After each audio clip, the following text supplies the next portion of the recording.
Welcome back. Today we're going to be talking about finding the circumference of a circle.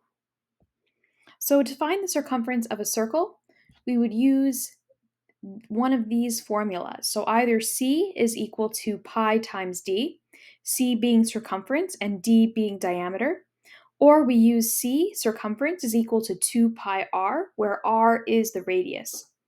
Now, in order to find the radius, we would have to rearrange the equation.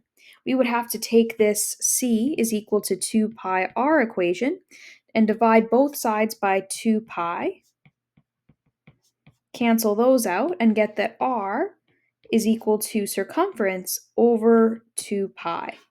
So which equation we use will depend on what we're given, right? So are we given the diameter or the radius to start? And also, what are we being asked to find? Are we being asked to find the circumference, in which case we should use one of these equations? Or are we asked to find the radius, in which case we should use this equation? Now, if we're asked to find the diameter, then we should use this equation here to find the radius first, and then multiply by 2 to find the diameter. Or if they've already given us the radius and the goal is just to find the diameter, we could just multiply by 2, because also the diameter is just equal to double the radius. So diameter and radius are very closely related. So here's my first example. A circular park has a radius of 10 meters. What is the circumference of the park? So circumference of the park is basically the distance around. So if we were to take this circular park, actually I'll draw a better circle than that here with the circle tool. There we go. And let's say the radius is 10 meters. They want to know, okay, let's say we started here and we went all the way around the park an entire time. How much distance did we travel, right? That's what the meaning of circumference is. Essentially, it's like perimeter except for a circle. And so the circumference in this case is equal to 2 times pi times r, which is the radius. Now, 2, we know what that means. That's just the number 2. Pi is an irrational number that's approximately equal to 3.14. I'm going to be using 3.14 as pi for this example and for probably many future examples as well because it's very close. But keep in mind, this is not the exact value for pi. This is an approximate value for pi. And then r, the radius, is 10 meters. So r is equal to 10. So now I'll plug in those values. So 2 times, instead of pi, I'm going to write 3.14. And then instead of r, I'm going to write 10. Next, I'm going to grab a calculator, and I want you to type into your calculator 2 times 3.14 times 10. And when I do that, I get that the answer is that the circumference is equal to 62.8 meters. In this case, because circumference is just the distance walking around, it's not like a square distance or a cubic distance or something like that. This would just be meters, so not meters squared or meters cubed or anything like that. And so the answer is that the circumference of the park, or the distance all the way around the park one time, is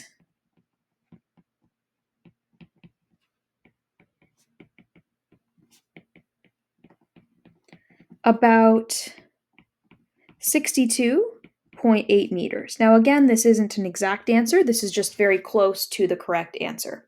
So it actually is going to be slightly higher because pi is not exactly 3.14. Pi is ever so slightly higher than that. But this is a very close approximation of being about 62.8 meters. Okay, let's try a second example. This one says the circumference of a circular pool is 31.4 meters. What is the radius of the pool?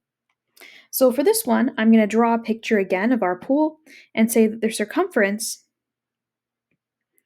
is equal to 31.4 meters, but we don't know what the radius is. We're being asked to find the radius.